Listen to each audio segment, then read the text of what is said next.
Hi everyone, welcome back to the Grow Paradise garden and nursery, and it's August and the sun is finally shining. This past week has been really warm. We've actually had temperatures in excess of 30 degrees Celsius here, so everything is really happy, it's thriving. This area is all in pots, so we've had to stay on top of watering, but I thought with the weather like it is, it's the perfect time to give you a summer tour of the Grow Paradise garden. I'm going to show you all of our display beds, some of the plants that are in the nursery, some of the projects that I intended to do that I didn't quite get around to, because sometimes we all get a bit behind on parts of the garden, and that's absolutely okay. So let me grab the camera and I'll give you a look around.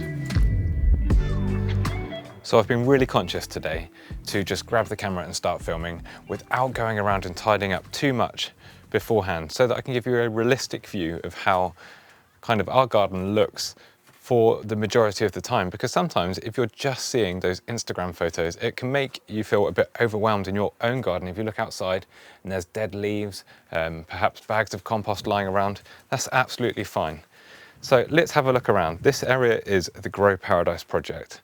You might remember I did a video earlier in the year showing you kind of our plans for this area, how we started to create this new bed here and this potted display in the middle area here, and it's all come on really well. Now in the UK we had quite a slow spring. It was very slow to warm up. We had a lot of rain, so a lot of the true tropical style plants were slow to get started. But now that we've got the heat, things are really moving. Now over on this side we've got a lot of pots. We've got Brugmansias growing here. This is Charles Grimaldi, the first time I've grown this one, and there are flower buds there. There is another one here with loads of buds appearing. Now the Brugmansias have been very hungry, so if you grow Brugmansia in pots, I've been feeding these twice weekly with a liquid tomato food. That's going to give them everything they need, so it's going to really encourage blooms. You can see we've also got the roses, which are still flowering, and I've been feeding those lots, and our sunflowers as well. Now these aren't strictly what you'd expect in a tropical style garden, but I've mentioned before that we've been growing a mix of the cottage style plants that my wife absolutely loves with these tropical style plants, and the two have knitted together really well. This area that featured in a video where I talked about the benefits of growing what some people might call boring plants in amongst those real special showcase plants, you can see how well it's stitched together. Our Justicia carnea at the back there, the Brazilian plume flower, is still budding up, but the flowers are yet to emerge. But down in front of it, the Impatiens tuberosa is looking fantastic. We've got enormous leaves of this Tetrapanax papyrifera. This is still in a pot, although I'm suspicious that it may have pushed its roots down through the bottom of the pot. And then we've got all the blooms here of Geranium roseanne, this really nice fuchsia, I'm unsure of the species, and then Tibucina down here has flowered, but none are in flower at the moment. We've also got Abutilon, the flowering maple. This one is called Abutilon Aphrodite, and it is all creating that pink and purple theme in this part of the garden. You can see we've also got the purple flowers here of Salvia amistad. So when we're sat out here on a warm day and we've got the deck chairs on the patio, the amount of bees that are visiting our garden, it's great. I've heard a lot of people say they've really noticed kind of a low number of bees this year. So to know that we are able to attract pollinators and give them the nectar that they're looking for is a really nice feeling. Down in these pots, we've got 3 prickly pears. This is a Puntia. This is a hardy one, a Puntia humefusa from Mexico. These have been outside all year and they've survived really well. The pads kind of shrivel up in winter and then they fatten up again in the heat of summer, and it's doing well. So I'm going to propagate some of these because it's really nice to have something like that that doesn't look like it should be hardy, but is surviving outside in the UK. Then we've got this area in the middle. Now this area was all gravel like this. In fact, it still is. It's an area for our dog to use. So to add greenery along this part of the garden that separates this patio area from the nursery part of the garden, we've had to grow all of these plants in pots. So this display is something that you can create if you've got a courtyard garden or a balcony. If you don't have access to open ground, you can grow a mix of plants in pots and create a layered, lush look, a bit like this.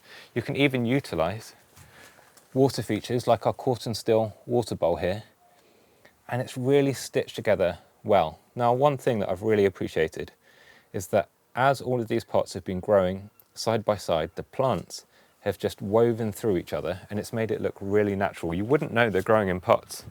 And the trick with that was just using some stones to hide the front pots.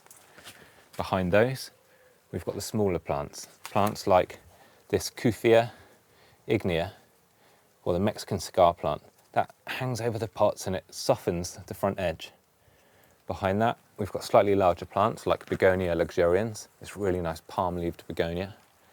There's a few cannas there, Canna tropicana gold. And large growing aeoniums. I think this one is either Vodoo or Cyclops. And behind that, we then get the larger shrubs. Things like our Euphorbia pasteuri. This is that really popular and really vigorous cultivar, John Phillips. We've got larger cannas, like this really nice Canna Cleopatra with the bicoloured leaves.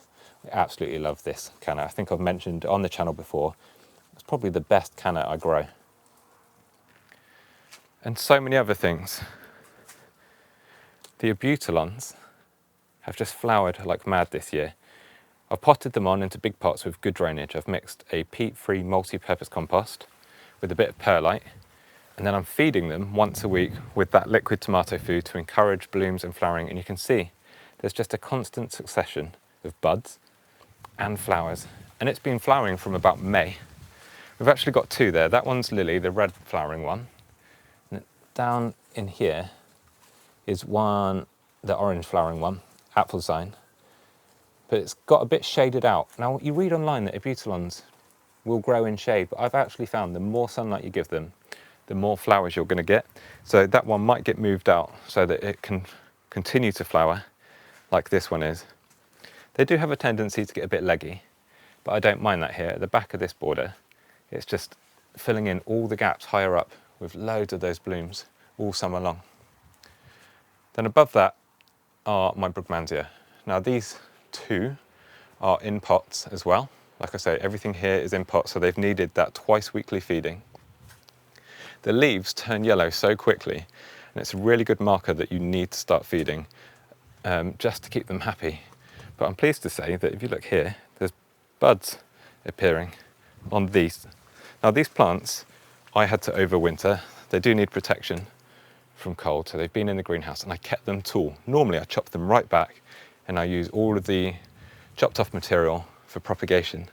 But I thought I'm going to try and see if I can grow these tall enough to use them as a bit of a canopy plant in this display here, and it's worked really well, and I cannot wait to see blooms hanging off of these stems here over the whole display. It's going to really make it look super tropical. All of this foliage, these flowers at a lower level, and then those large trumpet-shaped flowers of Brugmansia, and they smell incredible of an evening as well. So sitting on the patio watching the sunset is going to be a really good experience for all of the senses. Then we've got this area down here. This was a gravel area like this, where we had terracotta pots, and the plants struggled. They really, really struggled, because when the sun shines here, the terracotta pots were drying out so fast, and we just lost a lot of the bedding plants that we'd grown here as part of the cottage garden display in previous years. But now I've planted in some of my prized possessions, some plants that are hard to find, like this Brassaiopsis mitis with these incredible snowflake leaves. Plants that I've been growing from seed over a number of years. This is quite a rarely cultivated banana. This is Musa cheesemanii from high altitudes of northeastern India. And this one is much better at not getting the torn leaves. When you grow Musa basju, I'll show you the big one we've got over here. They just have a tendency that the leaves will always tear at the slightest breeze, and especially that one because it's up high now. It's going on for the second floor of our house. It's going to be much more open to the breeze. Granted, this one is quite protected from the conifer behind it the fence and that golden Indian bean tree. But it's a really, really nice banana. Now, I think this is about 2.5 years from seed. Now it's planted out in the ground. It's really going for it. It's always only ever had 1 or 2 leaves when I had it growing in a pot. Plants are always so much happier in the ground because they're benefiting from all of the fungal networks in the soil. Plants support each other, and if you're growing plants in soil, there is a whole underground system going on where there's an exchange of nutrients, loads of soil life that's going to help your plants thrive. Now, I like this one because it's got silvery blue leaves, this deep maroon midrib. The underside is really, really pale, makes it stand out from your typical Musa basjou. And it's got a very dark pseudostem. It's almost cherry red, deep cherry red that looks black. That, contrasting against that pale silvery blue leaf, makes it a very attractive plant. Now, I've got another one of those Brugmansia in this bed, and although it's growing well and the leaves are enormous, or what's left of them, the slugs and snails have helped themselves out, and that has been a bit of a problem for much of the UK this year because it's been so wet. Those are the conditions where slugs and snails are out and about, finding their breakfast or dinner or lunch. In fact, if it's been raining all day, they're just going to be out all the time. So some plants have suffered a bit, but the majority are absolutely fine. And I love the saying that if your plants don't have holes in their leaves, you're not showing your garden. We're happy to share the garden with the wildlife.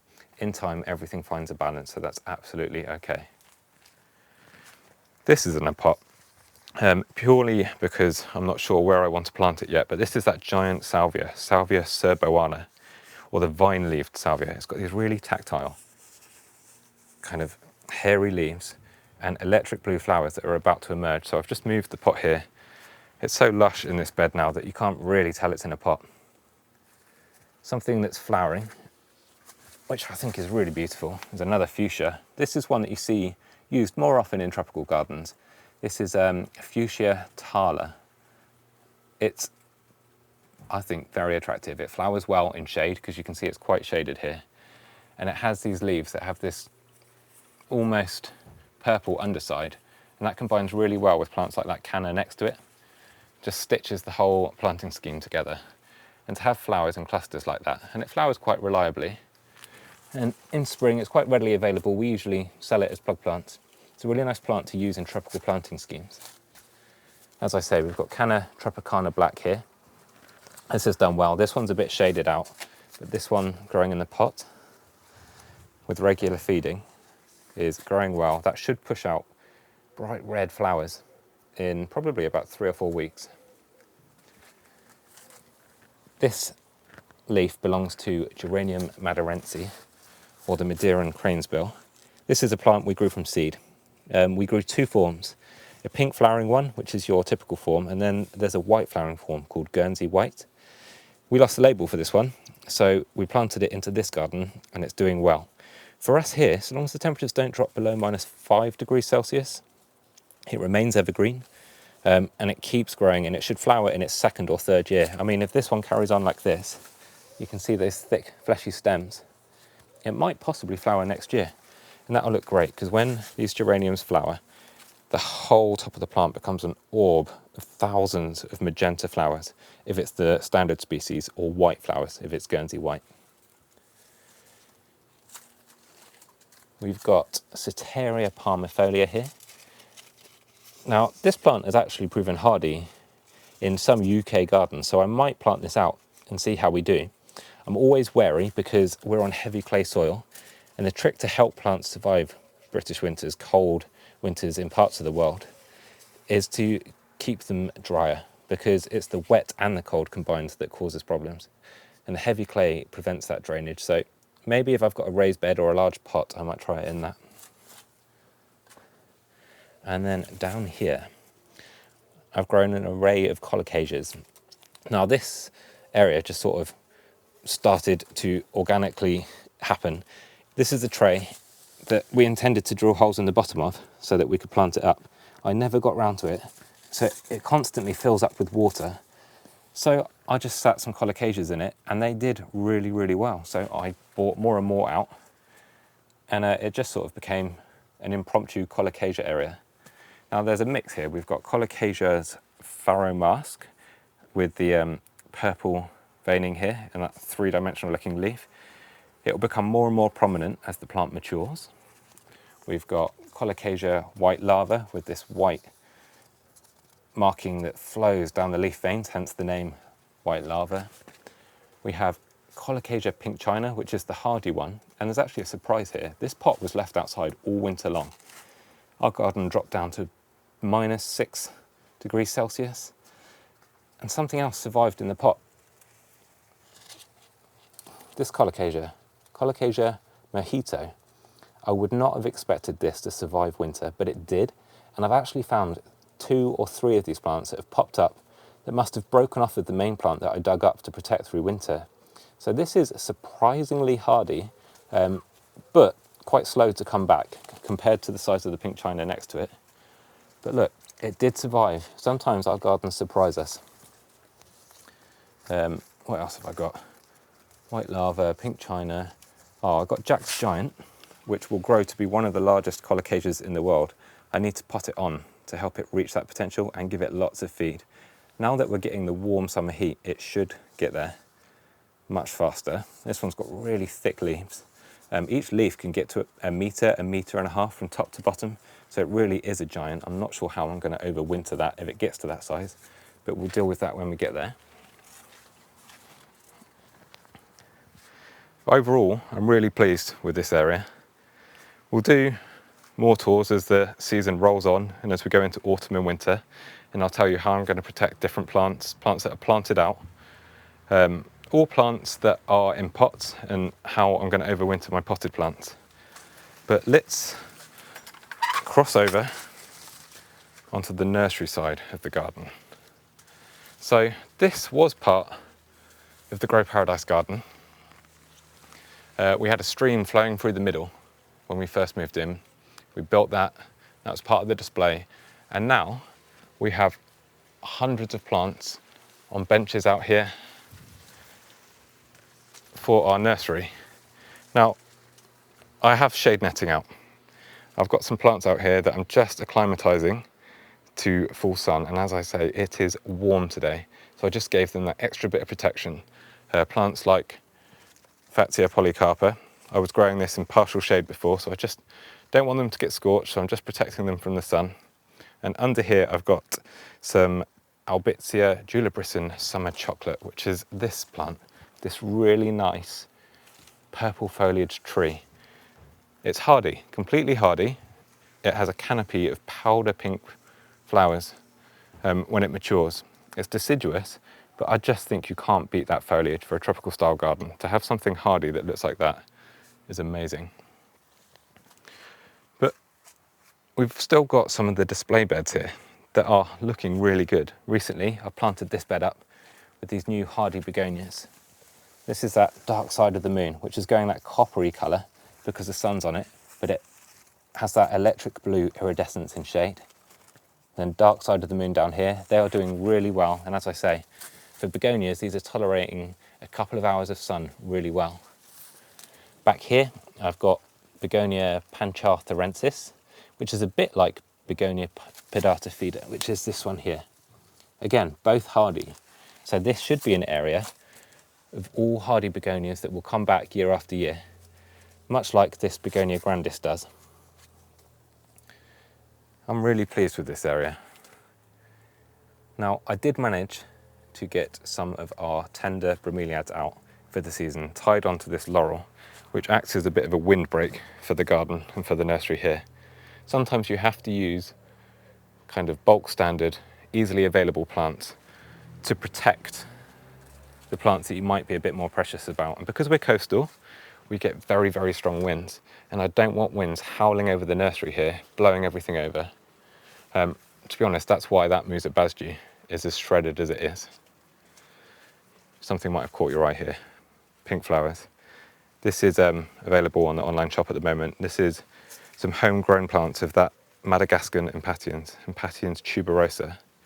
Now, a nice fact about these is if you grow them from cuttings, they don't develop a caudex.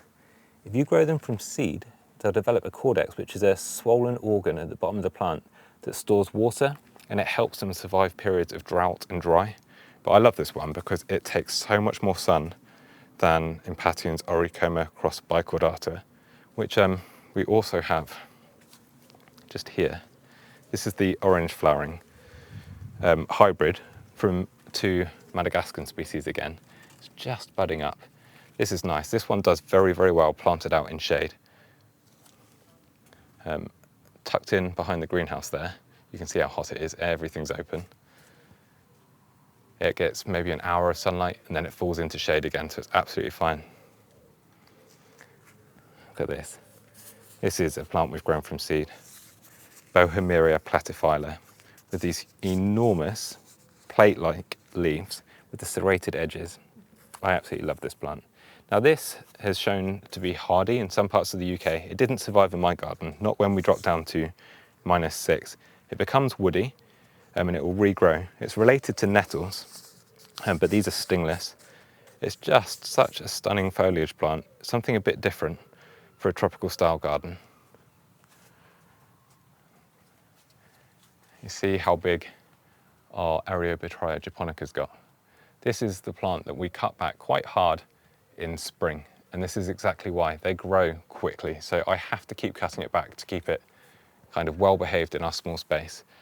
Every winter I'm going to chop it back to about this height because I know it's going to put on 2 or 3 feet of growth every single year, and that just means that nothing gets out of hand. Everything can be pruned from ground level. I don't need to worry about getting a ladder out. It keeps it nice and easy. Our Musa basjou, that's a clump of about 3 or 4 plants now, because if you've grown bananas before, you know they produce offsets. It's doing well, but the slightest sea breeze here and the leaves do get shredded. The leaves that are a bit lower down stay much more intact because they've got the shelter from inside of the garden. Leaves like this. But I'm so glad I started growing the bananas in this bed again. Every year I think I'm going to take them out. They take up too much space. But it's just such an easy plant to grow for enormous tropical leaves. This is me at head height, and this is how tall that banana's got next to our house. From the 2nd floor, we can see the leaves blowing. Now, normally, when they get this big, they will flower, but it hasn't flowered this year, so I'm pleased because when they flower, these plants are monocarpic, which means that they produce a flower and die, which is why they have all of the offsets. But I'm pleased it hasn't flowered. I'm pleased I've got this height, but I think next year will probably be the year. That's if it doesn't get knocked back by a severely cold winter. It's such a nice kind of tropical style windbreak with these large evergreen leaves of the loquat, and then leaves like this that appear in spring and summer and into autumn until we get the first frosts of the bananas. And then just in front of that is a plant, it's from Africa, sometimes called giant busy lizzie. It's an Impatiens, but this one again is taller than me, maybe about 7 foot tall. And it has these orchid-like blooms. Absolutely stunning, thick, fleshy stems with these big leaves. Now this is hardy, and it's grown from ground level to this height, and it does so every year. It's got underground tubers, and you can see there are flower buds at the tip of every stem. And where it's hardy, it just grows up through the plants that are in the bed, and it sort of fills in the gaps with these flowers. So many people that come to the garden ask if it's an orchid, just because of the flower. I mean, it's okay to be mistaken. And I didn't realise until a few years of growing this plant how heavily scented it is of an evening, which makes sense. So many white flowers are white so that they attract moths. Moths are out in the evening and at night, so an evening scent makes perfect sense. Now next to that is another Brassaiopsis mitis. This one has been in the ground for 1 winter now, and it has grown like mad. It's become one of the canopy plants in the garden with everything else growing underneath it, and I don't think you can beat foliage like that as a canopy to sit underneath. Again, it survived the -6 degrees Celsius that we had in the garden last winter. I did wrap the stem just to protect it because they're quite hard to come by, but I don't think it needed it at all. And if I just scoot round,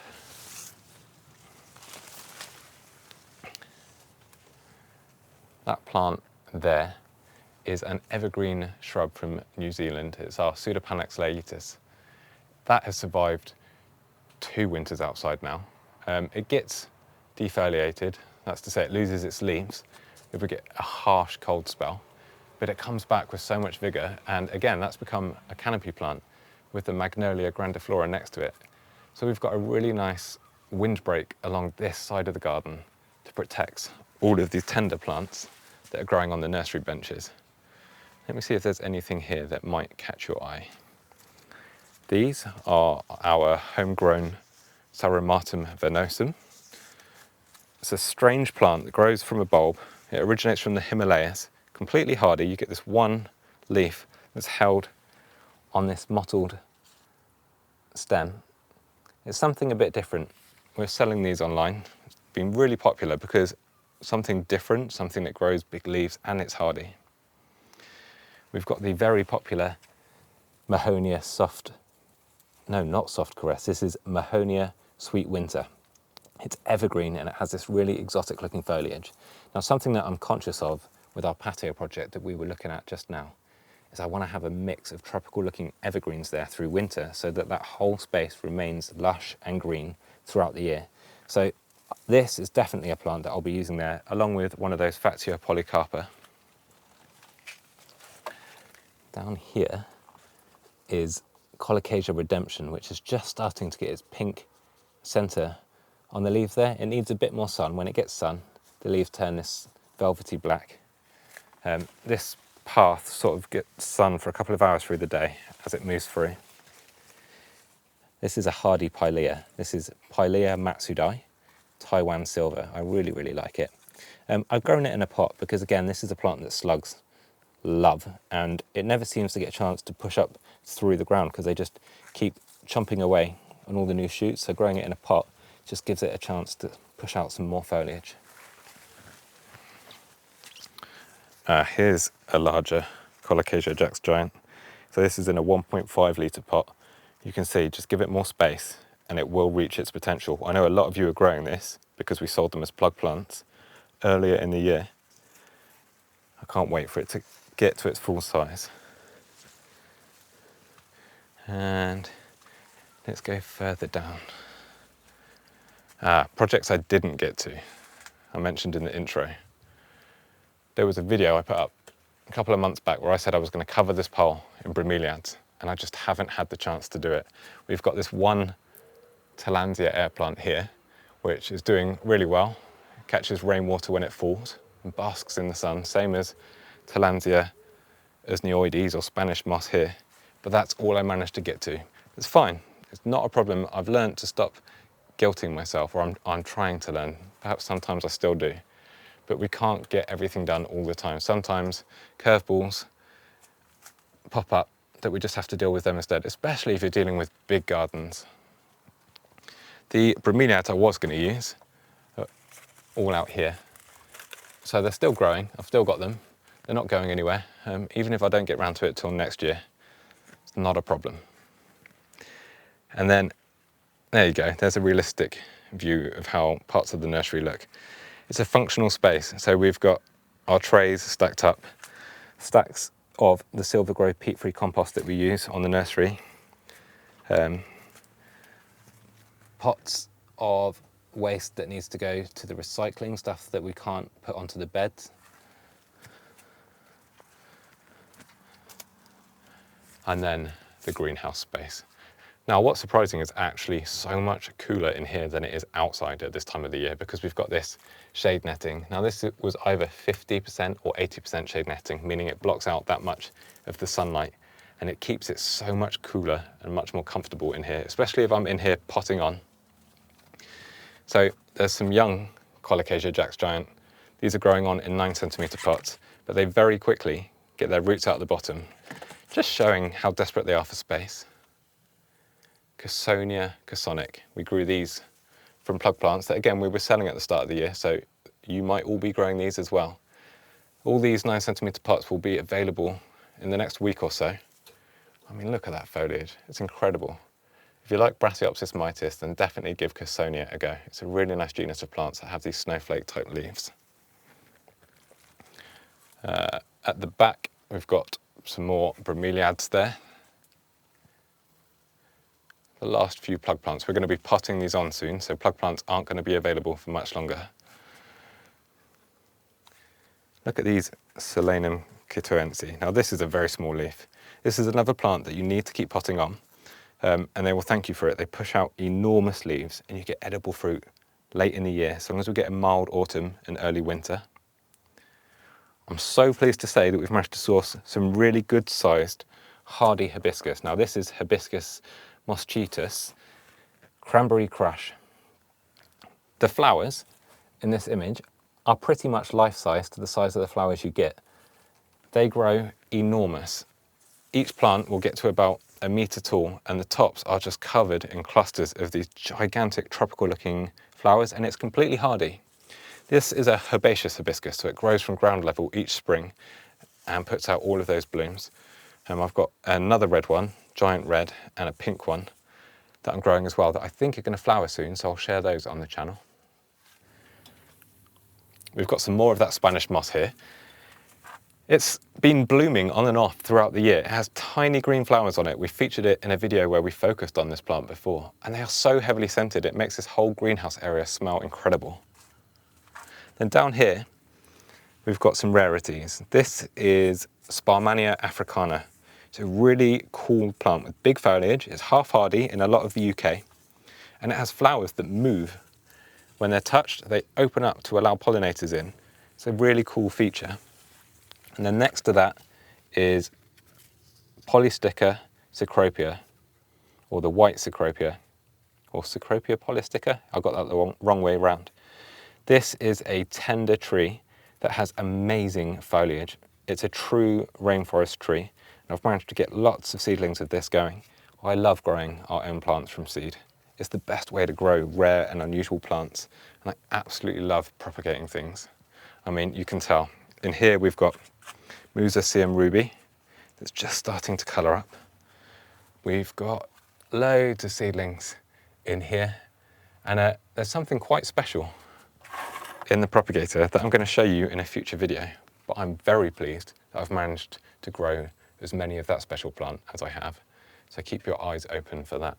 Okay, that video wasn't as structured as I planned, but when the weather is like this in the UK, you've just got to grab the camera and go for it. And I really wanted to show you around because everything's looking so lush and green, and we've got a lot of flowers at the moment. And the nursery is absolutely packed with plants, so there was lots to share. Hopefully some part of that video maybe showed you a plant that you've not seen before, gave you inspiration for how to create a potted area if you're limited on space, or just took some of the pressure off if you saw that I just can't get around to some projects as well. Thank you so much for watching. Don't forget we've got an international growers forum at growparadise.social where we've got people from all over the world helping each other grow this style of plants. Go and check that out. If you're in the UK, check out our plant and seed shop. Thank you so much for watching. Hit subscribe if you are enjoying the videos, and I will see you all in the next one.